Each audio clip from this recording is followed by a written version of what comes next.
దర్శి మరియు పరిసర ప్రాంత విద్యార్థులకు మరియు గృహిణీలకు మరియు ఉద్యోగస్తులకు చక్కటి శుభవార్త. రోజు రోజుకు మారుతున్నటువంటి నూతన టెక్నాలజీని పరిచయం చేయడానికి మన దర్శి పట్టణంలో పొదిలి రోడ్లో నెట్ మరియు గవర్నమెంట్ ఆఫ్ ఇండియా గుర్తింపు పొందిన సంస్థ అయినటువంటి SCD కంప్యూటర్ ట్రైనింగ్ సెంటర్. ఉత్తర అమెరికా తెలుగు సంఘం వారి సౌజన్యంతో చదువుల్లో రాణిస్తున్న పేద విద్యార్థులకు ఉచితంగా ల్యాప్టాప్లు పంపిణీ చేశారు.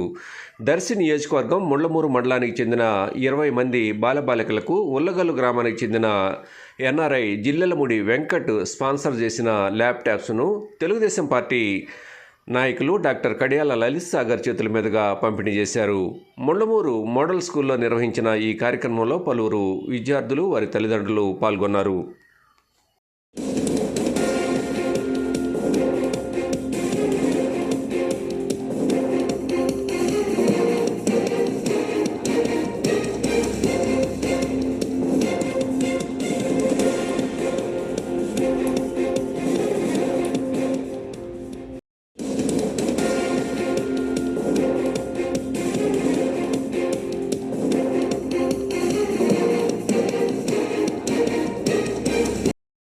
Like, share, subscribe, and get notification.